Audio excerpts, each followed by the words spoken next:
kesehatan, dan lain sebagainya. Banyak sekali nikmat-nikmat yang diberikan oleh Allah Subhanahu wa ta'ala. Semoga salawat dan salam akan senantiasa tercurahkan, terlimpahkan kepada Nabi yang mulia, Nabi besar Nabi Muhammad sallallahu alaihi wasallam beserta para keluarga, para sahabat dan segenap umatnya yang mengikuti ajarannya hingga akhir zaman nanti. Bapak dan Ibu jamaah yang berbahagia yang semoga dirahmati Allah Subhanahu wa ta'ala. Sesungguhnya di antara nikmat yang begitu besar, karunia Allah Subhanahu wa ta'ala yang sangat besar bagi umat manusia adalah dengan diutusnya Nabi kita, Nabi Muhammad sallallahu alaihi wasallam. Beliau sebagai Rasul yang paling mulia, sebagai penutup para Nabi, yang mana Allah Subhanahu wa ta'ala mengutus beliau untuk mengeluarkan manusia dari kegelapan menuju cahaya, dari kegelapan kekufuran menuju cahaya keimanan, dari kegelapan kesyirikan menuju cahaya tauhid, tauhid atau keimanan kepada Allah Subhanahu wa ta'ala. Jadi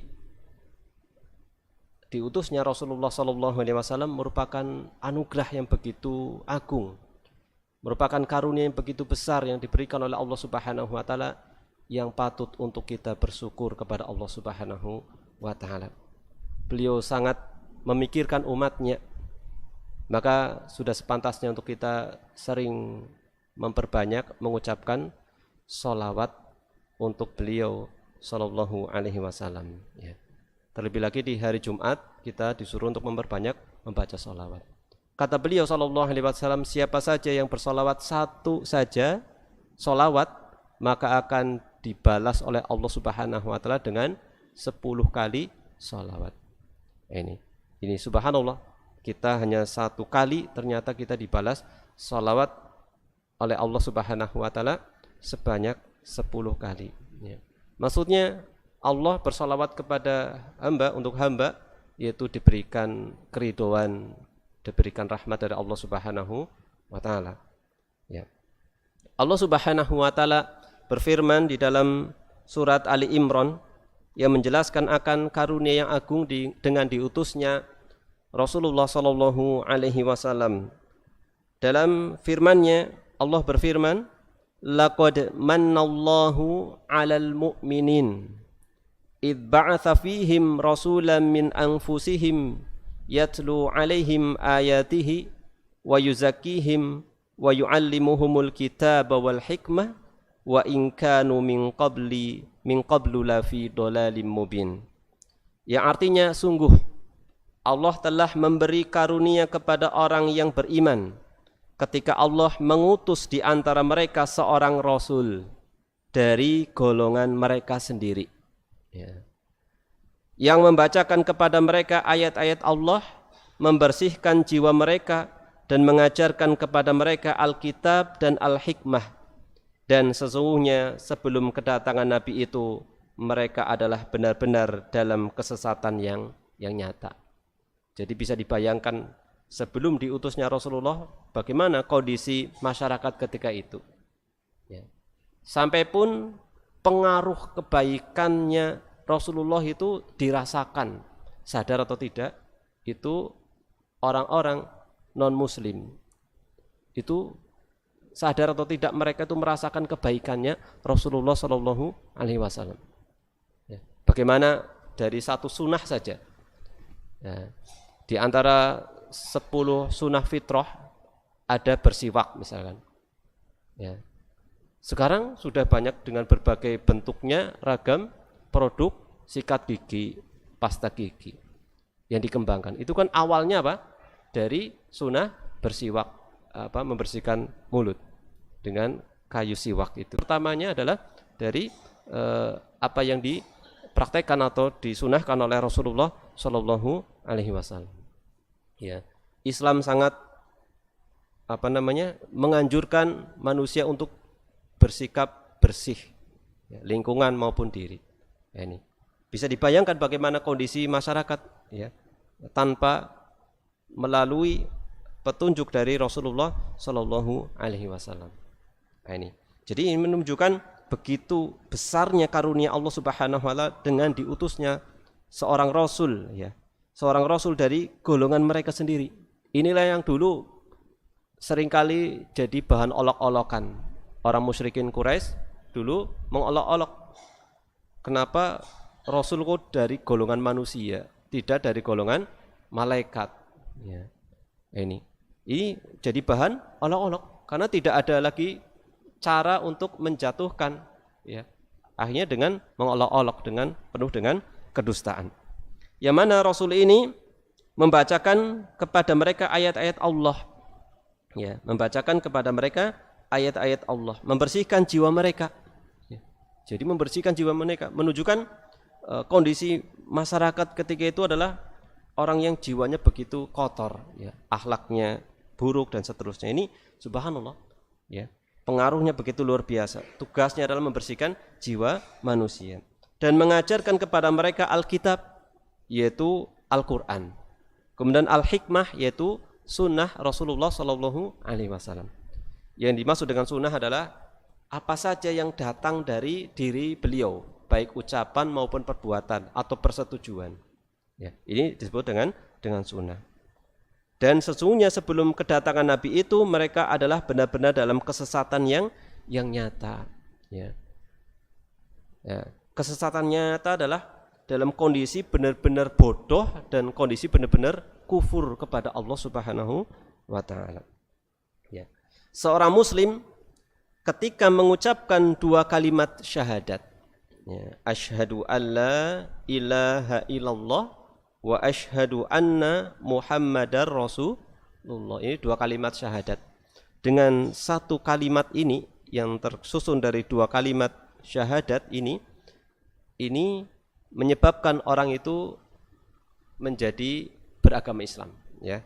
Ini. Jadi ada dua kalimat syahadat yang kita ucapkan, yaitu yang pertama adalah persaksian bahwasanya hanya Allah Subhanahu wa Ta'ala satu-satunya sesembahan yang berhak diibadahi dengan benar.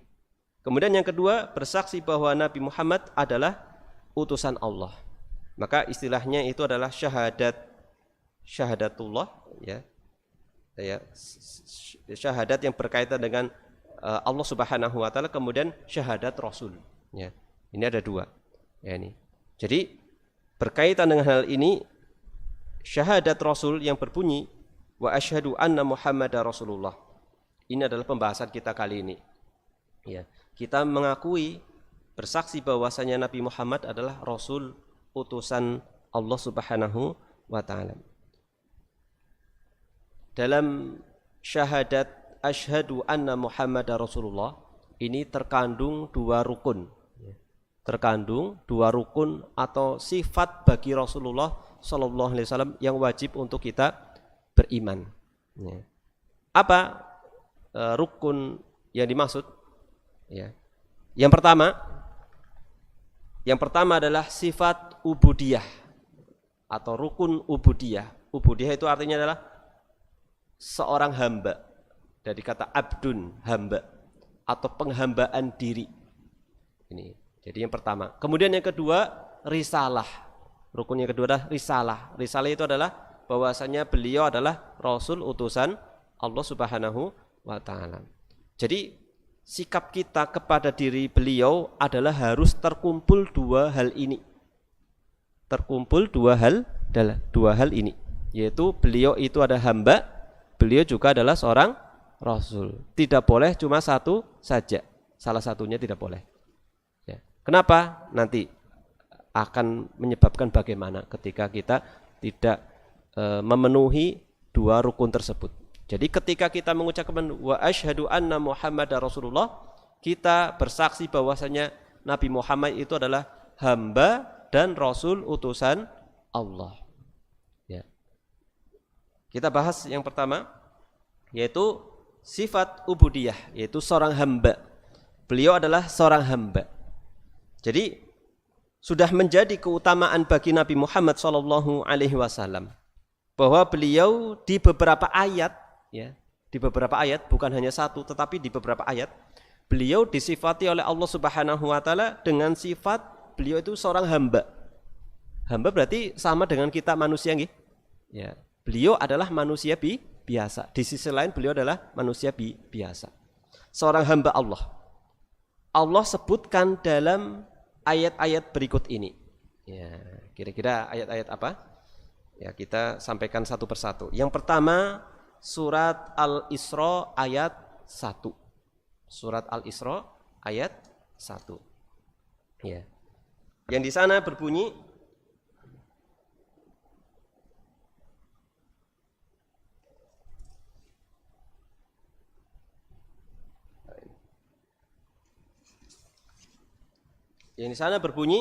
Subhanalladzi asra bi'abdihi lailan minal masjidil harami ilal masjidil aqsa alladzi barakna haulahu linuriyahu min ayatina innahu huwas samiul basir. Surat Al-Isra ayat pertama. Ya, ini berkaitan dengan peristiwa apa, Ibu? Isra Mi'raj, ya. Isra Mi'raj. Isra itu diperjalankan secara horizontal dari apa? Dari Masjidil Haram, ya, Mekah menuju ke Palestina, ya, Masjidil Aqsa. Kemudian Mi'raj itu naik, ya. Mi'raj itu naik. Maka ada surat yang namanya surat Al-Ma'arij. Ini sama, yaitu tempat yang naik. Nah, itu Mi'raj itu dinaikkan. Ya, ini dalam peristiwa yang begitu luar biasa, begitu agung, ya. Berkaitan dengan syariat salat.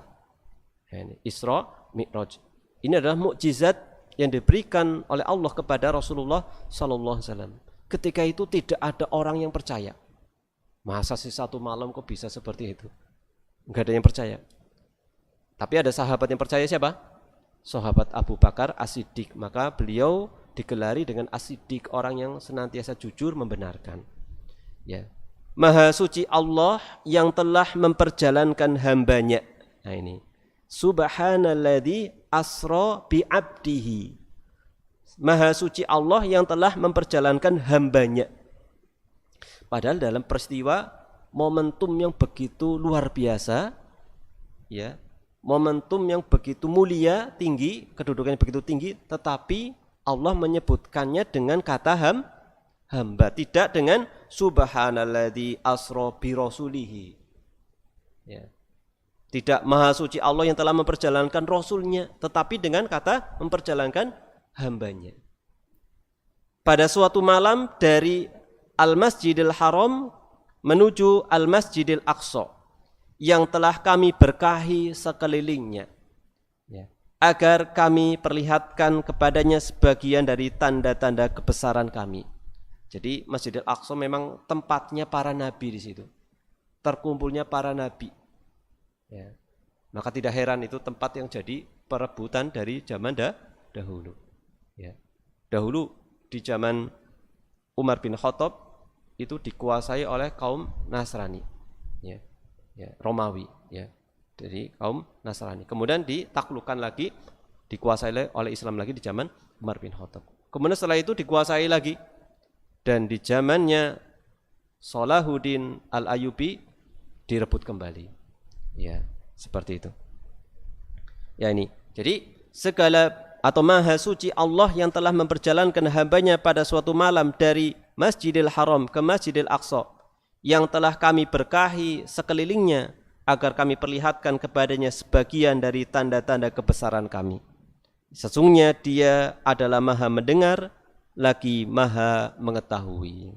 Ini di sini syahidnya adalah, poin utamanya adalah disebutkan kata bi'abdihi, yaitu hambanya. Ini ayat yang pertama. Kemudian ayat yang berikutnya, ya, kira-kira surat apa lagi? Kalau membaca Al-Quran ada kata abdi, ya, yaitu surat Al-Furqan ayat yang pertama lagi. Surat Al-Furqan ayat pertama lagi. Kalau surat Al-Isra berkaitan dengan peristiwa Rasulullah Shallallahu Alaihi Wasallam. Yaitu dalam surat Al-Furqan ayat pertama Allah berfirman, Tabarakalladzi nazzalal furqana ala abdihi liyakuna lil alamina nadhira. Maha suci Allah yang telah menurunkan Al-Furqan. Apa itu Al-Furqan? Al-Quran. Nama lain dari Al-Quran adalah Al-Furqan. Kenapa Al-Quran disebut dengan Al-Furqan? Karena yang memisahkan, yang membedakan antara yang hak dan yang batil. Kepada hambanya. Ya. Disebutkan kata hamba. Tidak ala rasulihi, tetapi kepada hambanya. Agar dia menjadi pemberi peringatan kepada seluruh alam. Ya ini. Padahal dalam dalam kedudukan yang begitu mulia berkaitan dengan Al-Quran, kitab suci yang begitu mulia, tetapi Allah masih menyebut dengan kata hamba, bi abdihi atau ala abdihi. Ini yang kedua. Kemudian yang ketiga, nah ini yang hari Jumat dibaca, no Pak? Surat Al-Kahfi, ya betul nih. Surat Al-Kahfi bunyi apa? Ayat pertama. Alhamdulillah tadi. Ya, anzala ala abdihil kitaba wa lam yaj'al lahu iwaja, ya. Masya Allah. Yaitu di dalam surat Al-Kahfi ayat yang pertama. Masih ayat pertama ya. Alhamdulillahilladzi anzala ala abdihil kitaba wa lam yaj'al lahu iwaja. Ini hampir sama dengan surat Al-Furqan, berkaitan dengan Al-Quran, kedudukan Al-Quran. Yaitu pembelaan Allah kepada Al-Quran. Bahwasanya Al-Quran itu adalah kitab yang tidak ada kebengkokan sedikit pun. Segala puji bagi Allah yang telah menurunkan kepada hambanya Alkitab, yaitu Al-Quran. Dan dia tidak mengadakan kebengkokan di dalam Al-Quran tersebut. Tidak ada satu kebengkokan sedikit pun. Ya. Ini ayat yang ketiga. Masih disebutkan dengan kata abdihi, hambanya. Kemudian yang terakhir, ya tentunya masih ada ayat yang lain, tapi kita sampaikan 4. Yang terakhir yaitu surat Al-Baqarah ayat 23. Ya. Ini berkaitan dengan tantangan Allah Subhanahu wa taala dalam rangka membela Al-Qur'an.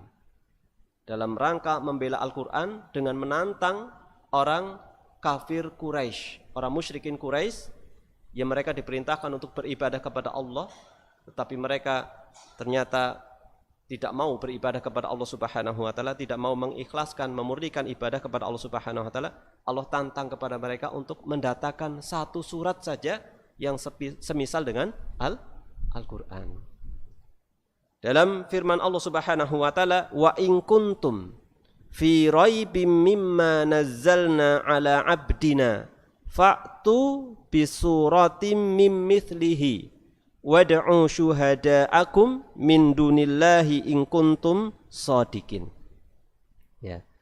Dan jika kamu tetap dalam keraguan tentang Al-Quran yang kami wahyukan kepada hamba kami, lagi-lagi apa? Mimma nazzalna ala abdina, ya. Dari apa yang kami wahyukan kepada hamba kami, yaitu Muhammad sallallahu alaihi wasallam. Buatlah satu surat saja yang semisal Al-Quran itu, dan ajaklah penolong-penolongmu selain Allah jika kamu orang-orang yang benar. Bahkan disuruh sana buat tim atau teman-teman kalian siapa yang bisa, ya, bekerja sama untuk membuat satu surat saja. Ya, kira-kira bisa apa tidak? Tidak bisa. Ya. Ada nabi palsu yang bernama Musailamah al-Kadzdzab. Ya, dia dengan penuh kepongahannya, kesombongannya mengaku dirinya adalah nabi. Ya, tentunya nabi palsu. Buat surat tandingan surat Al-Fil. Kalau kita baca lucu. Ya, anak TK guyu ya seperti itu. Ya, Al-Fil. Gajah. Apa itu gajah? Apa artinya itu? Telinganya lebar, hidungnya panjang lah gitu. Ya itu memang gajahnya seperti itu. Nah ini tidak ada ini, cuma hanya sekedar bahasa Arab saja. Ini lucu, ya. Tidak mungkin bisa. Ya, subhanallah. Tidak mungkin bisa dari sisi keindahan bahasanya, dari sisi maknanya, pengaruhnya ke dalam jiwa, ya, kita bisa tahu bagaimana dahsyatnya lafadz Al-Quran itu.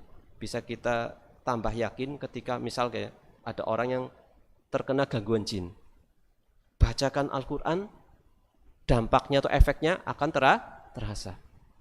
Itu bisa menambah keimanan, subhanallah. Karena apa? Yang dibacakan bukan sembarangan ucapan, tetapi perkataan yang terbaik, perkataan yang mulia, yaitu perkataan Allah Subhanahu wa taala yang menciptakan langit dan bumi, ya. Rabbul alamin, ya. Jadi buatlah satu surat saja yang semisal Al-Quran dan ajaklah penolong-penolongmu selain Allah jika kamu orang-orang yang benar. Dengan kata hamba. Ketika Allah sedang menantang mereka untuk membuat satu surat Al-Quran dalam rangka membela Al-Quran, Allah masih menyebut dengan kata hamba, tidak dengan kata rasul, ya. Jadi di saat Allah Subhanahu wa taala memuliakan nabinya dengan Isra Mi'raj, dengan diturunkannya Al-Quran kepada beliau, di saat Allah mengadakan pembelaan terhadap Al-Quran, serta ketika Allah menantang kaum musyrikin untuk membuat satu surat semisal dengan Al-Quran, Allah menyebut Nabi Muhammad dengan seorang hamba, tidak dengan kata rasul atau sebutan yang lainnya, ya. Menunjukkan hamba bagi Rasulullah itu begitu kedudukan yang agung, ya. Kedudukan yang agung. Hamba, abdun itu bisa diterjemahkan juga budak.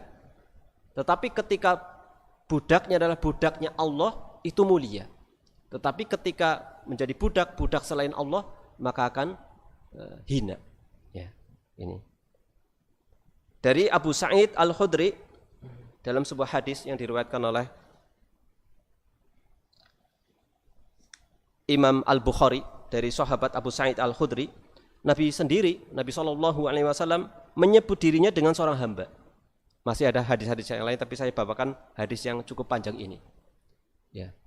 Hadis ini berceritakan tentang detik-detik kematian Rasulullah SAW di hari-hari terakhir hidup beliau SAW. Sahabat Abu Sa'id Al-Khudri radhiyallahu anhu berkata, Rasulullah SAW menyampaikan khutbah di hadapan manusia dalam kondisi beliau itu dalam keadaan sakit dan dipapah, kemudian duduk dan menghadap para sahabat dan berkhutbah.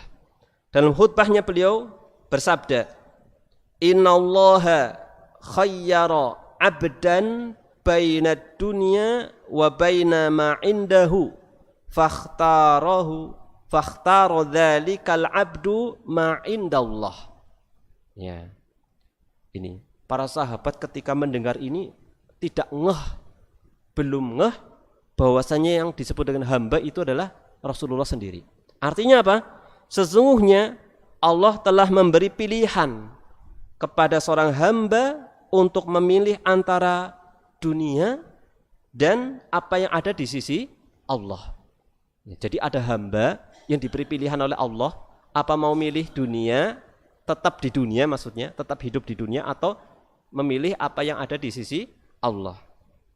Lalu hamba tersebut memilih apa yang di sisi Allah. Sahabat Abu Sa'id Al-Khudri berkata, tiba-tiba Abu Bakar menangis. Tiba-tiba Abu Bakar menangis. Satu-satunya sahabat yang menangis ketika Rasulullah mengatakan demikian. Padahal sahabat yang lain memahaminya itu hanya ucapan biasa. Ternyata Abu Bakar begitu dalam, begitu luar biasa dalam mencerna, memahami ucapan beliau sallallahu alaihi wasallam. Tiba-tiba Abu Bakar menangis yang membuat kami heran dengan tangisannya, hanya karena Rasulullah sallallahu alaihi wasallam mengabarkan ada seorang hamba yang diminta untuk memilih. Ya. Ternyata Rasulullah sallallahu alaihi wasallam adalah yang dimaksud dengan hamba tersebut. Ini begitu fakihnya, begitu pahamnya sahabat Abu Bakar As-Siddiq. Ya, ternyata yang dimaksud hamba itu ya Rasulullah sendiri. Dan Abu Bakar adalah orang yang paling paham memahami isyarat itu. Makanya beliau adalah orang yang pantas menggantikan posisi Rasulullah dalam memimpin umat Islam ketika itu. Beliau adalah Khalifatur Rasul. Ya, penggantinya Rasul dalam masalah kepemimpinan. Yang disebut dengan Khalifatur Rasul hanya Abu Bakar saja. Padahal Khalifah Ar-Rasyidin itu ada 4.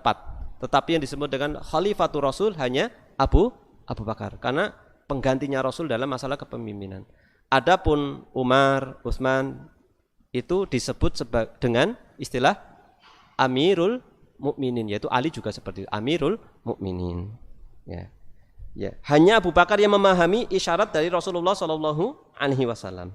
Kemudian Rasulullah Shallallahu Alaihi Wasallam bersabda, Inna min amanin nasi alayya fi suhbatihi wa malihi Aba Bakrin wala kuntu muttakhidan khalilan ghaira rabbi lattakhadtu Aba Bakrin walakin ukhuwatul Islam wa mawaddatuhu la yabqayanna fil masjidi babun illa sudda illa baba Abi Bakrin.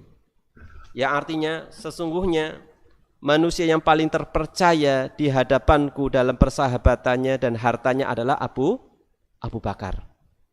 Ya, salah satu contohnya dalam sebuah peperangan, kalau tidak salah itu perang Tabuk, ya.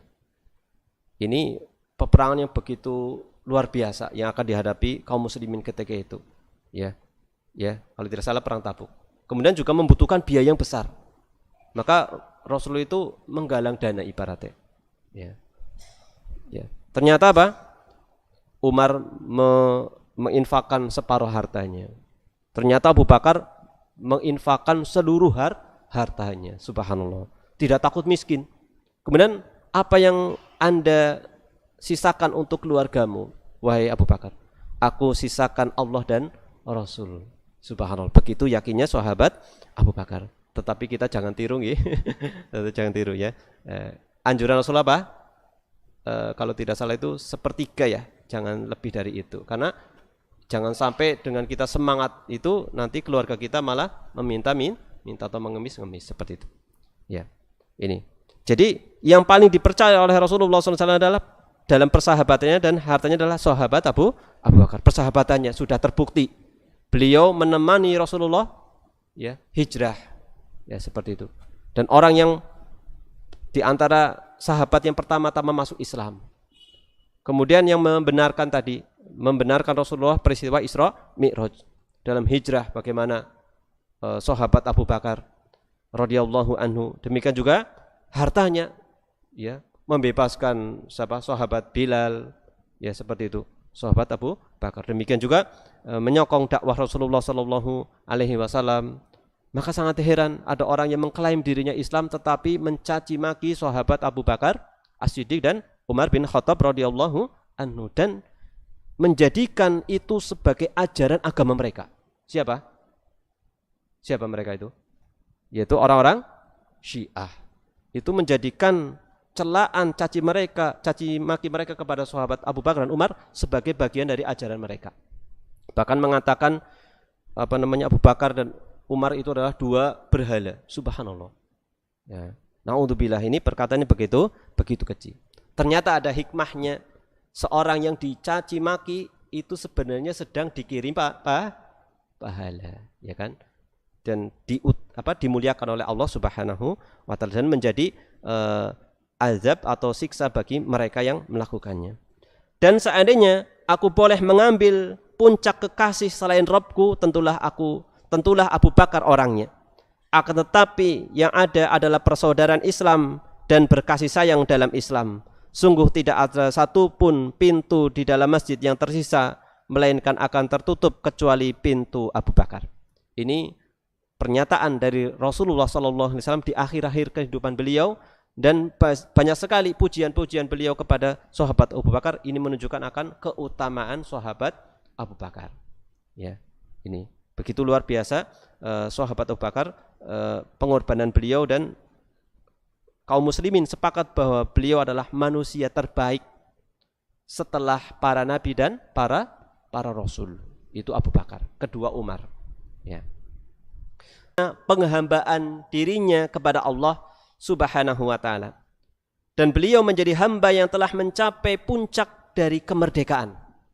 Nah ini masih dekat-dekat kemarin, bulan-bulan kemarin kemerdekaan ya. Jadi bagaimana supaya kita menjadi merdeka? Itu hendaknya kita menjadi hamba Allah Subhanahu wa ta'ala. Semakin sempurna tingkat penghambaan diri kita kepada Allah, semakin sempurna pula kemerdekaan diri kita. Ya, ini. Mengapa demikian? Karena secara umum siapa saja yang tidak menghamba kepada Allah, maksudnya menjadi budak selain Allah, niscaya dia menghamba kepada selain Allah, menjadi budak selain Allah. Apabila Allah yang berhak untuk disembah ternyata tidak disembah, sejatinya orang tersebut telah menjadi budak, menjadi penyembah setan dan hawa nafsu. Jadi siapa saja yang tidak menyembah Allah, sejatinya dia dibudak, dibelenggu, perbudakan oleh setan dan hawa nafsu. Jadi hendaknya kita itu menghamba kepada Allah Subhanahu wa ta'ala. Dan manusia yang paling sempurna penghambaan dirinya, ubudiyahnya kepada Allah adalah Rasulullah Sallallahu Alaihi Wasallam. Jadi beliau adalah manusia yang paling merdeka di muka bumi ini. Ya, jadi kalau kita ingin merdeka, ya, jadi merdeka kan bebas dari belenggu ya, belenggu di sini adalah setan dan hawa nafsu. Ya. Imam Ibnul Qayyim rahimahullah taala dalam baitnya mengatakan, harabu minarriqil ladzi khuliqu lahu wa bullu birikin nafsi wasyaitani. Mereka lari dari perbudakan yang untuknya mereka diciptakan. Perbudakan di sini maksudnya adalah peribadahan kepada Allah Subhanahu wa taala, yang mana manusia itu diciptakan untuk beribadah kepada Allah. Justru sebagian manusia itu lari, tidak mau beribadah kepada Allah, tidak mau menjadi budaknya Allah Subhanahu wa taala. Ya. Justru mereka terperangkap dalam perbudakan hawa nafsu dan setan. Nah ini. Ya bisa dipastikan saja mereka-mereka yang menyembah selain Allah, menyembah patung, sejatinya itu mereka itu menyembah setan. Ya. Maka tidak heran di tempat peribadahan mereka banyak orang yang gampang kesurupan, ya karena sejatinya mereka menyembah setan. Kata Rasulullah SAW, setan itu lari kalau mendengar adzan. Sebagian pemeluk agama yang menyembah atau menyembah berhala seperti itu, ketika datang Islam, tentunya ada syiarnya itu yaitu adzan, mereka menyingkir. Ya, mereka menyingkir sendiri karena kepanasan. Nah, itu cara logika aja seperti itu. Ya, itu menyembah setan. Ya, ini yang pertama, Bapak Ibu, yaitu sifat ubudiyah, yaitu penghambaan kepada Allah. Kemudian rukun yang kedua adalah risalah, yaitu beliau adalah seorang rasul utusan Allah Subhanahu wa ta'ala. Hal ini telah dinyatakan oleh Allah Subhanahu wa ta'ala. Yang pertama yaitu dalam surat At-Taubah ayat 128. Kata Allah Subhanahu wa ta'ala, laqad ja'akum rasulun min anfusikum azizun 'alaihi ma'anittum harisun 'alaikum bil mu'minina raufur rahim. Sungguh telah datang kepadamu seorang rasul dari kaummu sendiri, berat terasa olehnya penderitaanmu. Jadi apa yang umatnya itu merasakan susah, Rasul itu merasakan susah. Ya, subhanallah. Sangat sayang sekali. Ya. Sangat menginginkan keimanan, keselamatan bagimu. Ya. Rasul itu begitu ingin, sangat semangat supaya manusia itu beriman. Karena dengan keimanan itu akan selamat dunia dan akhirat. Tetapi tidak semua orang itu menerima itu, bahkan memusuhi beliau, ingin membunuh beliau. Maka di dalam surat Al-Kahfi disebutkan Rasul itu sangat sedih, bahkan dinyatakan oleh Allah seakan-akan hampir ingin membinasakan dirinya. Ya. Saking sedihnya, ya, sangat ingin keselamatan bagi manusia, tapi perlakuan manusia malah bertolak belakang. Sedih sekali, subhanallah. Seperti Rasul itu manusia ingin masuk ke api lah, Rasulullah itu magangin, jangan masuk api, jangan. Tetapi mereka tetap ngeyel, bahkan memusuhi Rasulullah SAW yang ingin menyelamatkan manusia tersebut. Ini sangat sedih sekali. Maka dihibur oleh Allah Subhanahu wa ta'ala di ayat setelahnya, yaitu di ayat 7 dan ayat 8 surat Al-Kahfi. Nanti bisa dibaca. Ya. Ya, jadi sangat menginginkan keimanan dan keselamatan bagimu. Rasul itu sangat sayang kepada diri kita. Maka di akhir kehidupannya juga umatku seperti itu. Ya, di antara perhatian beliau juga kepada masalah sholat. Dan yang paling utama dalam permasalahan akidah. Ya. Sungguh Allah melaknat orang Yahudi dan Nasoro yang menjadikan kuburan para nabi menjadi masjid yang tempat beribadahnya. Ini di antara pernyataan beliau di akhir-akhir kehidupan beliau, yaitu sangat perhatian terhadap masalah akidah umat supaya jangan sampai mengikuti gaya ibadahnya atau gaya keyakinannya orang-orang Yahudi dan orang-orang Nasara. Ini. Kemudian yang kedua yaitu firman Allah Subhanahu wa taala di akhir surat Al-Fatah ayat 29, Muhammadur Rasulullah. Ya. Muhammad itu adalah utusan Allah. Masya Allah. Ya. Dari dua sifat yang ada pada diri Rasulullah SAW, maka seorang Muslim tidak boleh meremehkan, merendahkan atau bahkan sampai menghina beliau. Karena apa? Kita tidak boleh merendahkan beliau. Kenapa? Dari dua itu, Rasul dan hamba. Kenapa? Karena beliau adalah seorang Rasul, ya kan? Jadi jangan mentang-mentang dia kan manusia biasa, tidak boleh. Tetapi karena dia adalah ada sisi yang lain, yaitu dia seorang Rasul yang telah diutus oleh Allah Subhanahu wa ta'ala. Sebaliknya juga seorang Muslim tidak boleh bersikap berlebihan, melampaui batas hingga menempatkan diri beliau pada derajat ketuhanan sampai meminta kepada Rasulullah SAW, tidak meminta kepada Allah. Ya, yang boleh itu memintanya kepada Allah. Ya. Sampai pun kita minta syafaat, mintanya itu kepada Allah. Ya Allah, izinkanlah Rasulmu untuk memberikan syafaat. Mintanya kepada siapa? Kepada Allah Subhanahu wa ta'ala, tidak minta kepada Rasulullah sallallahu alaihi wasallam. Nanti Allah yang mengizinkan kepada Rasulullah untuk memberikan syafaat. Seperti itu. Ya. Selain tidak boleh meremehkan, juga tidak boleh menghina, ya. Tidak boleh berlebihan sampai pada derajat ketuhanan, karena beliau adalah seorang hamba, manusia biasa, ya kan? Seperti itu. Dari Umar bin Khattab radhiyallahu anhu, beliau mendengar Nabi Muhammad sallallahu alaihi wasallam bersabda, "La tutruni kama atratin nasara ibnu Maryam, innama ana abduhu faqulu Abdullah wa rasuluhu." Janganlah kalian berlebih-lebihan dalam memujiku. Ya, jangan memuji-mujiku yang berlebih-lebihan, ya. Ya Rabbi bil Mustafa balli maqasidana. Ya itu. Maksud kami memintanya kepada Rasulullah sallallahu alaihi wasallam ini di antara lafaz-lafaz yang berlebih-lebihan. Harusnya memintanya kepada siapa? Kepada Allah Subhanahu wa taala. Ya. Sebagaimana orang-orang Nasrani telah berlebih-lebihan memuji Isa putra Maryam, aku hanyalah hamba Allah, maka katakanlah Abdullah hamba Allah dan Rasulnya, yaitu Rasul utusan Allah Subhanahu wa ta'ala. Kemudian yang terakhir Bapak Ibu, sebagai penutup, bagaimana kita sikap atau konsekuensi kita mencintai Rasulullah SAW? Setidaknya ada 4, ya. Setidaknya 4, tentunya lebih dari itu, ya. Tetapi yang pokok adalah 4. Yang pertama, yang paling utama adalah kita mentaati perintah beliau sallallahu alaihi wasallam. Ya. Bahkan kata ulama, ayat yang berceritakan tentang perintah untuk mentaati Rasulullah itu hampir mencapai 40 ayat di dalam Al-Qur'an. Ya. Sebagaimana disebutkan perkataan Imam Al-Ajuri rahimahu ta'ala, ya.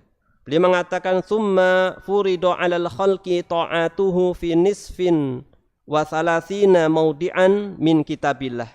Diwajibkan kepada makhluk untuk mentaati Rasulullah SAW pada 33 tempat lebih. Bahkan disebutkan oleh Syekhul Islam hampir 40 ayat. Ya, 40 tempat di dalam Al-Qur'an berceritakan tentang kewajiban untuk mentaati Rasulullah sallallahu alaihi wasallam. Ya.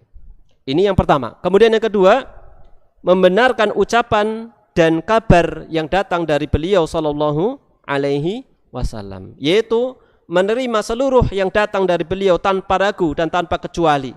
Karena beliau orang yang benar lagi dibenarkan, seorang yang dipercaya oleh Allah Subhanahu wa ta'ala untuk menerima wahyu. Setiap hal yang beliau kabarkan maka itu benar dan jujur. Allah Subhanahu wa ta'ala berfirman di dalam surat An-Najm, ya, ma dhalla sahibukum wa ma huwa wa ma yantiqu 'anil hawa in huwa illa wahyu yuha. Tidaklah yang terucap melainkan bukan berasal dari hawa nafsu, tetapi berasal dari wahyu yang diwahyukan oleh Allah Subhanahu wa ta'ala. Kemudian yang ketiga, menjauhi larangannya. Nah, jadi kewajiban kita adalah menjauhi larangan Rasulullah SAW, yaitu menahan diri dari apa yang dilarang dan dicegah oleh beliau Sallallahu Alaihi Wasallam. Di dalam surat Al-Hasyr disebutkan, wa ma atakumur rasulu fakhuduhu wa ma nahakum anhu fantahu wattaqullaha innallaha syadidul iqab. Apa yang diberikan Rasul kepadamu maka terimalah dia, dan apa yang dilarangnya bagimu maka tinggalkanlah dan bertakwalah kepada Allah, sesungguhnya Allah sangat keras hukumannya. Ini yang ketiga. Dan yang terakhir Bapak Ibu sebagai penutup, yaitu kewajiban kita kepada diri Rasulullah SAW adalah beribadah kepada Allah Subhanahu wa ta'ala dengan apa yang beliau syariatkan. Ya, jadi kita ibadahnya itu sesuai dengan contoh atau syariat Rasulullah SAW. Istilahnya itu sebagai standarisasi dalam beribadah. Kalau tidak bagaimana? Kalau ibadah itu dipasrahkan masing-masing bagaimana? Contoh, jamaah sini ada berapa orang? Anggap 70. Pokoknya yang penting ibadah. Kepriwe carane? Ya, carane masing-masing punya cara inovasi sendiri-sendiri. Ya. Nanti maghribnya mungkin ada yang berapa rakaat dan seterusnya. Sujudnya bagaimana caranya? Subhanallah. Akhirnya tidak ada standar. Dalam hal dunia saja ada standarnya, nggih. Ya, ada SOP-nya seperti itu ya. Maka dalam ibadah yang menentukan kebahagiaan dunia dan akhirat juga harus ada standarnya, yaitu berdasarkan contoh dari Rasulullah Shallallahu Alaihi Wasallam. Dalam hal ibadah, tata caranya, jumlah bilangannya, takarannya dalam zakat, dan seterusnya seperti itu. Kemudian jenisnya dalam menyembelih kurban ada jenis hewan yang ditentukan, itu standarnya Rasulullah. Ini adalah onta, sapi, domba atau kambing. Tidak boleh yang lebih besar lagi lah ya, selain itu gajah misalkan. Ya itu kuda, itu enggak ada standarnya walaupun lebih besar misalkan. Nah ini, jadi sesuai dengan standar. Demikian juga tata caranya, kaifiyahnya. Nah ini. Ya, jadi semuanya sudah dijelaskan oleh Rasulullah SAW. Dan Rasulullah semua hal yang bisa memasukkan manusia ke surga sudah dijelaskan. Semua hal yang bisa menyebabkan manusia masuk ke neraka sudah dijelaskan oleh Rasulullah SAW. Sampai pun burung yang di angkasa yang terbang sudah dijelaskan bagaimana ilmunya oleh Rasulullah SAW. Dalam sebuah ayat yaitu surat Ali Imran ayat 31, Allah berfirman, "Qul in kuntum tuhibbunallaha fattabi'uni yuhibbukumullah wa yaghfir lakum dzunubakum wallahu ghafurur rahim." Katakanlah wahai Muhammad, jika kamu benar-benar mencintai Allah, ikutilah aku, niscaya Allah mencintai kamu dan mengampuni dosa-dosamu, dan Allah Maha Pengampun lagi Maha Penyayang.